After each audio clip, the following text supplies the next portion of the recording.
Просто бастаймын. Саламатсыздар ма? Дайын болсаңыздар бастай берсеңіз. Мына аты жөндеріңізге мектептеріңізді жазып көрсетіп қойсаңыздар.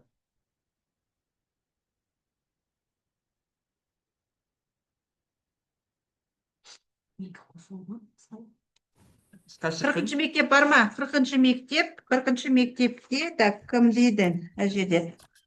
Мақсутова Шынар деген қыз бар ма? Вот. Мақсутова Шынар, 40-шы мектеп барсыз ба? Микрофон қосып тұр ма? Шынар барсыз ба? 40-шы мектеп.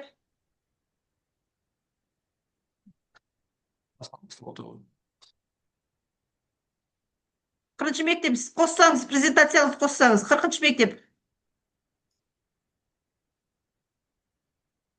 Так, 40-шы мектеп жоқ болса, онда 7-ші мектеп Бимурзаева Бақытгүл.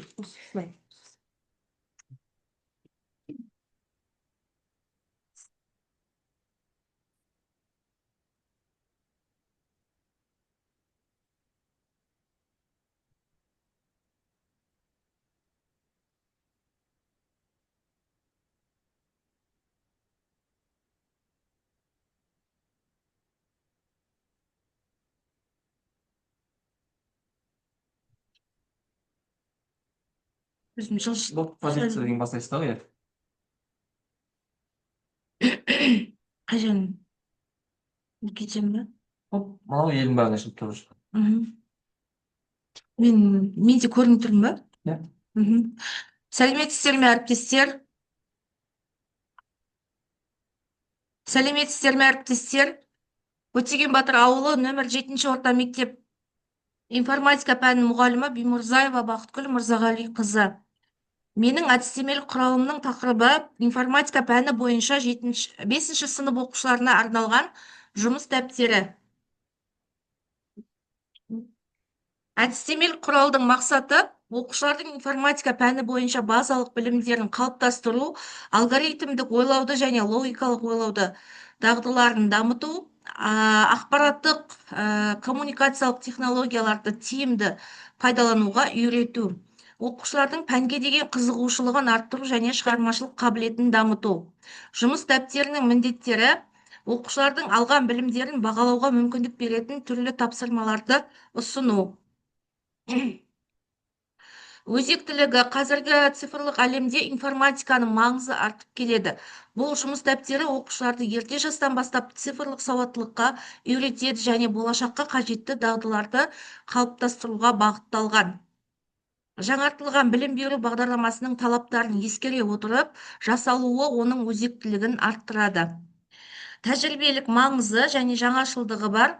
Жаңашылдығы жұмыс дәптері оқушылардың өздігінен білім алуына ықпал ететін жаңашыл әдістерді қолдана алады. Интерактивті тапсырмалар, қызықты жобалар және шығармашылық есептер оқу процесін қызықты өткізуге мүмкіндік береді. Бұл әдістемелік құрал 34 сабаққа арналған. Мұндағы 23 сағат болып тұрған себебі кейбір сағаттарымыз 2 сабаққа бөліп өткізуге арналған ойындар жиынтығы. Күтілетін нәтиже информатика пәні бойынша базалық білімдерге ие болады, алгоритмдік ойлауды үйренеді, проблемаларды, логикалық ойлауды, шығармашылық қабілеттерін дамытады. Тілі қазақ тіліндегі 5-ші сынып оқушыларына қарапайым сөздер жазылған және рәсімделуі де оқуға да ыңғайлы, оқушылардың назарын аудара алады. Әдістер мен құрылымы жұмыс дәптері оқу бағдарламасына сәйкес тақырыптарға бөлінген, әрбір тақырып келесі элементтерді қамтиды, яғни түрлі деңгейде практикалық тапсырма, ребустар, жаттығулар, тесттер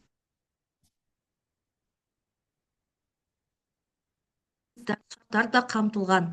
Қорытындылай келе, информатика пәні бойынша 5-ші сынып оқушыларына арналған жұмыс дәптері оқу әдістемелік құралым мұғалімдерге сабақты қызықты әрі тиімді өткізуге көмектеседі. Оқушылардың информатика пәнінен функционалдық сауаттылығын арттыратын және болашаққа дайындалған құнды көмекші құрал деп ұсына аламын. Тыңдағандарыңызға рахмет. Сұрақтарыңыз бар ма?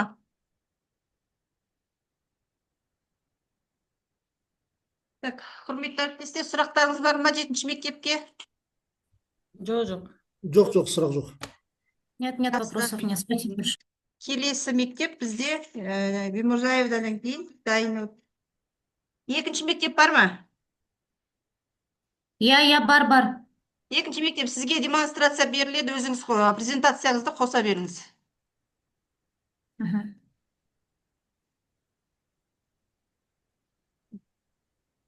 Что-то қосылмайды. Поделиться дегенге басып қоса бересіздер.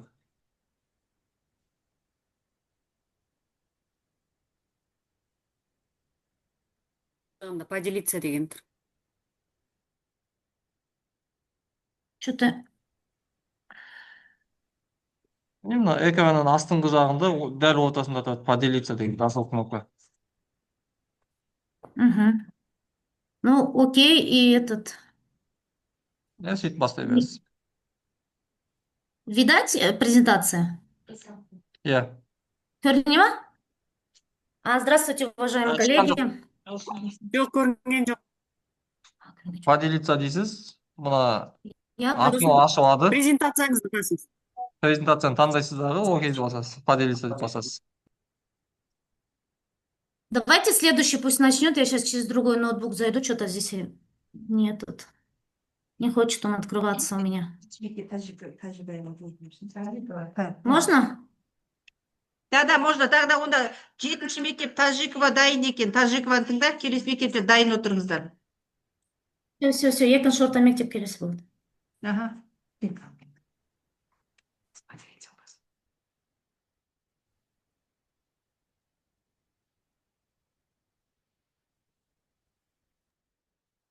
Сәлеметсіздер ме, құрметті әріптестер?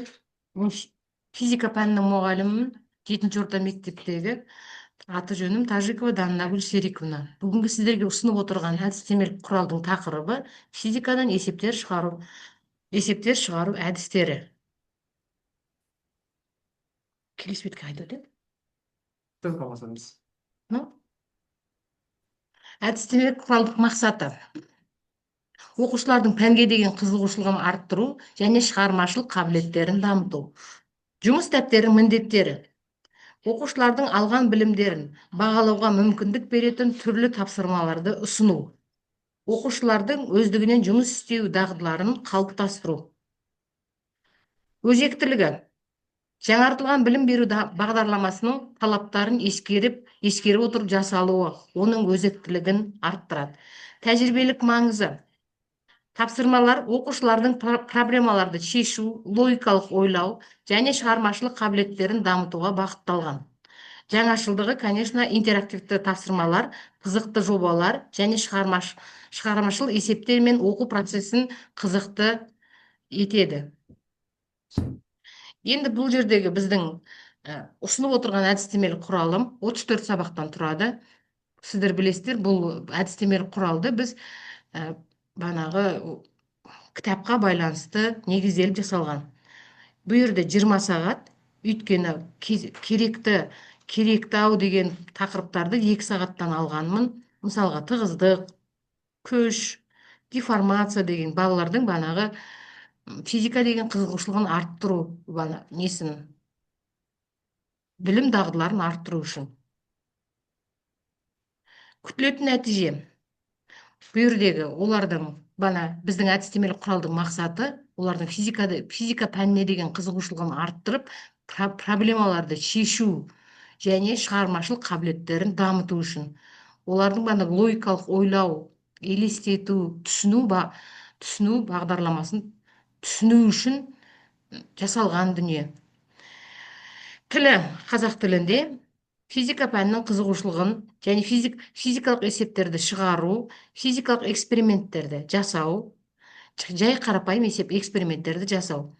Әдістері мен құрылымы. Есеп шығарып шығармас бұрын бірінші оның бағанағы физикалық құбылыстардың қандай маңыздылығын білу, оларды халықаралық бірліктер жүйесіне келтіру, өлшем бірліктерін келтіре білу.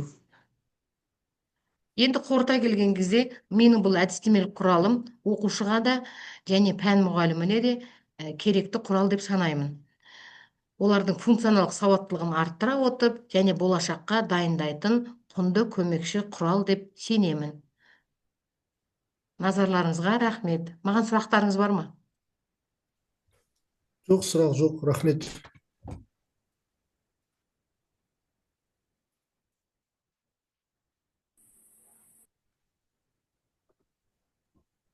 Болды, келесі дайын мұғалімдер болса бастай берсеңіз де болады.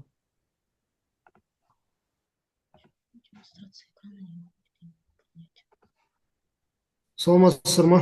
Мен бастай берсем бола ма? Иә, бастай беріңіз. 45-ші мектеп.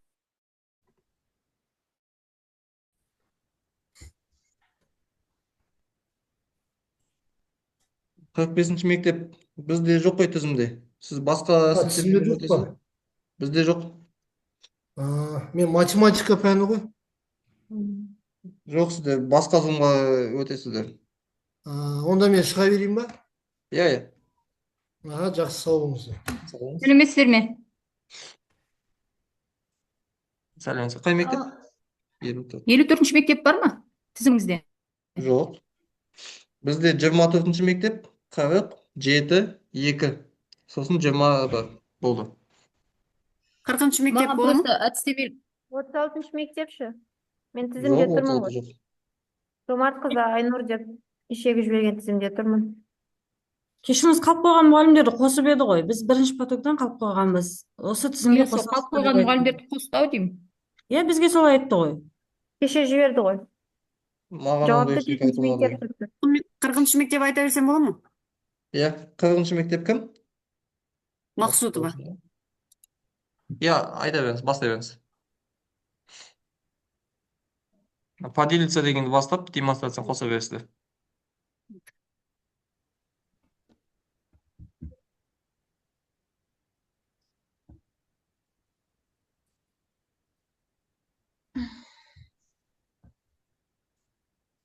Организатор запретил деп тұр. Да, у меня тоже организатор отключил демонстрацию экрана.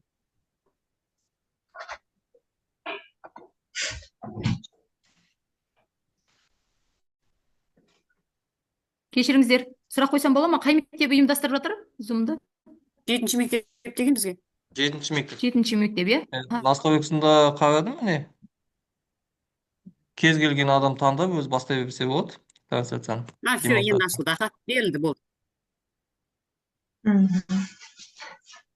Көрініп тұр ма сіздерге? Иә. Жоқ, шықпады әлі. Шықпады ма? Все, показывает. Показывает. Да. Информатика пәнінен менде авторлық бағдарлама, информатика пәнінде STEM технологиясы арқылы Python бағдарламалау тілін оқуға үйрету. Информатика пәнінен жаратылыстану математикалық бағыттың 10-шы сынып оқушыларына арналған. Аты жөнім Мақсутова Шынар Рысалиевна, информатика пәні мұғалімімін.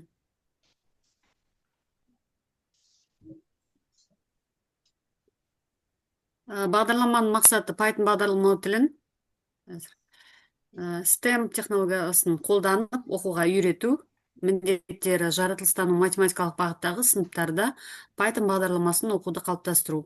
Ақпараттық технологияларды күнделікті өмірде оқуда тиімді пайдалану біліктерін дамыту. Алгоритмдік сыни ойлауды дамыту. STEM технологиясы арқылы математика мен пәнаралық байланысты арттыру, ақпараттық мәдениетті қалыптастыру, бағдарламалау арқылы түрлі тапсырмалар шеше білуді үйрету, тәжірибелік білімдерін жетілдіру, информатикадан білім стандартына сәйкес келетін оқытудың жоспарланған нәтижесін қамту.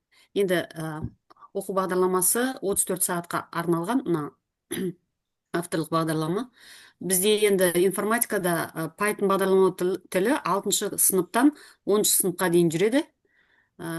Бізде Python тілі тек 3-ші тоқсанда ғана оқытылады. Сондықтан балалар тез ұмытып қалып жатады. Информатикадағы ең күрделі, ең жаңағы өзекті тақырып бізде Python тілі. Енді 10-шы, 11-ші сыныпта біз полный қайтадан қайталаймыз, себебі УБТ-да оқушылар таңдаған кезде басынан бастап оқуға тура келеді. Себеп бұлар ұмытып қалады. Сондықтан факультативтік курсқа арнап жазған болатынмын. Бағдарлама 34 сағатты қамтиды. Жалпы 6-шы сыныптан бастап түгел қайталайды 10-шы сыныпқа. Енді мына нормативтік бөлімінде өз көрсетіліп тұр. Практикалық қанша жаңағы 34 сағатты әрбір тақырыпты практикалық мына жерде лекциялық неге бөлінген.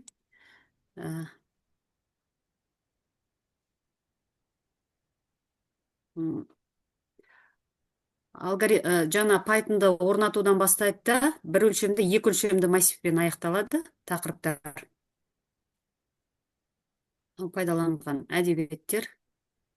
Жалпы факультативтік курсқа дайын оқу материалы 34 сағаттық КТП-сімен, 34 сағат қымжысымен барлығы берілген.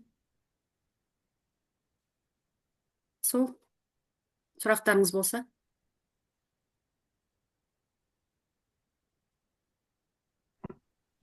Нет, спасибо большое, вопросов нет. Жақсы, рахмет. Келесілі дайындарыңыз бастай берсеңіз. Можно вторая школа? Иә. Көріне ма? Көрініп тұр. Добрый день, уважаемые коллеги. Тема моего методического пособия «Лучшие информационные ресурсы мира» подготовила учитель информатики Левина Арказимовна. Цель моей работы на основании изученной информации представить лучшие информационные ресурсы мира. Что же такое информационные ресурсы? Это отдельные документы и отдельные массивы документов информационных систем. По сути, это совокупность знаний, данных, сведений, накопленных человечеством в различных форматах. Есть примеры. Есть интернет как основа.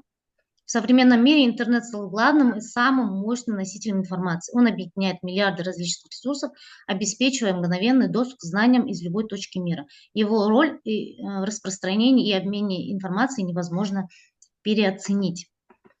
Виды информационных ресурсов. Средства массовой информации, электронные библиотеки, базы данных, образовательные и тематические сайты. Почему же важны лучшие информационные ресурсы? Достоверность и актуальность. Лучшие ресурсы гарантируют высокое качество и точность представленной информации, что критически важно в мире перенасыщенном фейковыми новостями и непрерывными данными. Обучение и развитие. Они служат мощным инструментом для самообразования, поддержки научных исследований, профессионального роста, открывая новые горизонты для обучения. Постоянное совершенствование. Информационные ресурсы не стоят на месте. Они непрерывно развиваются, интегрируют новые технологии и улучшают свои сервисы, чтобы соответствовать запросам пользователей и времени. Такие у нас есть ресурсы, как сообщество программистов. Далее у нас есть ресурсы TED. В TED-формате, допустим, мы все проводим семинары в TED-формате. Это глобальная платформа, известная своими короткими, мощными лекциями, которые призваны распространять идеи, достойные распространения. TED Talks стали феноменом благодаря своему формату и качеству контента. Вдохновляющие лекции, выступления ведущих экспертов и мыслителей из различных областей, включая науку, искусство, бизнес и технологии. Тысячи выступлений, более 3000 лекций доступны онлайн с миллиардами просмотров по всему миру. Глубина и доступность. TED позволяет в доступной форме погрузиться в самые сложные и передовые идеи, стимулируя любознательность и мышление. Далее. YouTube, глобальная образовательная платформа, является крупнейшим видеохостингом в мире, который также служит огромным источником образовательного контента. Миллионы каналов предлагают уроки, лекции, документальные фильмы и мастер-классы по любым предметам. Доступность контента по всему миру, множество форматов, от коротких пояснений до полных курсов, возможность учиться визуально и интерактивно. Учи.ру, ведущая российская образовательная онлайн-платформа, предназначена для школьников. Она предлагает интерактивные курсы и задания по основным предметам, соответствующим школьной программе. Персонализированное задание для каждого ученика, геймифицированный подход, делающий обучение увлекательным, и поддержка учителей и родителей. Значения и перспективы. Ключ к знаниям. Лучшие информационные ресурсы мира являются неотъемлемой частью современного образовательного и профессионального ландшафта. Они открывают двери к безграничным знаниям и возможностям для развития. Постоянные инновации. Благодаря непрерывным инновациям и технологическому прогрессу эти ресурсы постоянно совершенствуются, предлагая новые форматы и методы доступа к информации, делая ее еще более полезной и увлекательной. Использование проверенных источников. Для эффективного обучения работы и личного развития критически важно использовать проверенные и авторитетные источники информации. Это гарантирует достоверность и качество получаемых знаний. Так, это у нас уже было заключение, коллеги. Спасибо за внимание. Меня слышно? Да, спасибо. Да? Келесі Ага. мұғалім бастай берсе. Спасибо большое. Так. Кешіріңіз, енді бізге рұқсат па? Біз хат саламыз ба? Иә. Тізімде жоқ деп едіңіз, сол бойынша сұрап жатқаным ғой. Біз алдыңғы бірінші отырыстан қалып қойғанбыз. Қазір ат жөндеріңізді бәрін жазып белгілеп қойын, бастай беріңіз. Аха.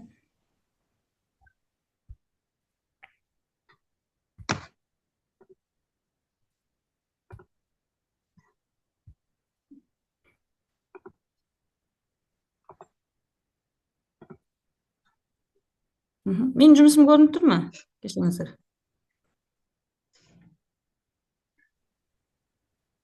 Иә, көрініп тұр. Аха. Мен 50-ші орта мектептің информатика пәні мұғалімімін. Менің әдістеме құралының тақырыбы инновациялық технологиялар мен тиімді тәсілдер жинағы. Бұл әдістеме құралды жазудағы менің негізгі мақсатым информатика пәніндегі оқытудағы инновациялық технологияларды және тиімді әдіс тәсілдерді пайдалану, оны пайдалана отырып оқушының пәнге деген қызығушылығын арттыру және білім сапасын жақсарту, сонымен қоса мұғалімдерге кәсіби көмек көрсету мақсатында жазған болатынмын. Негізгі міндеті әрбір технологияны ерекше қолдана алуға, соның ішінде біз платформалармен жұмыс жасауымыз керек, соның ішінде біз әрбір әдістерді, соның ішінде бағалау жүйелерімен жақсы жұмыс жасауға дағдылануымыз керек. Міне осы мақсатта мен Bloom таксономиясын, сол сияқты Кахот және де Кузис сияқты платформаларды ұсындым. Одан бөлек Google Forum, яғни біз көбіне қолданатын платформаларын ұсынам. Сонымен қоса функционалдық сауаттылықты арттыруға арналған негізгі практикалық тапсырмаларды қолдануға ұсынар едім. Және де менің ойымша, егер әр мұғалім өз сабағында инновациялық технологияларды қолданатын болса, тек қана информатика емес, жалпы алғанда кез келген сабақ платформаларды, әдіс тәсілдерді қолданған жағдайда оның сабағы жүйелі өтеді, балаға қызықты болады. Және де баланың ынтасы артқандықтан оның да білім сапасын жоғарылайтынына мен сенемін. Аяқтадым. Маған сұрақтарыңыз бар ма? Жоқ. Рахмет тыңдағандарыңызға. Нет, спасибо большое. Келесі дайын адам бастай берсе. Мен бастай берсем болады. 36-шы орта мектеп. Иә.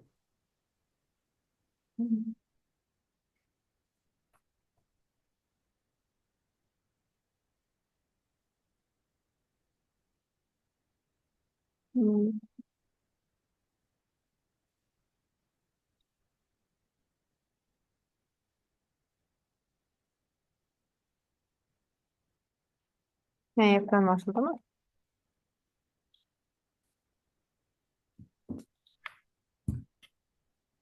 Жоқ, әлі ашылған жоқ, апай. Менің жұмысым тұрған сияқты. Типа болған соң шықпай тұрман менде. мүмкін. Вот экран. Шығып кетсеңізші, остановить видео деп. Қазір. Көрініш менде қосылмайды. Аха, мен шықтым.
Әлі ашылмады ма жұмысың?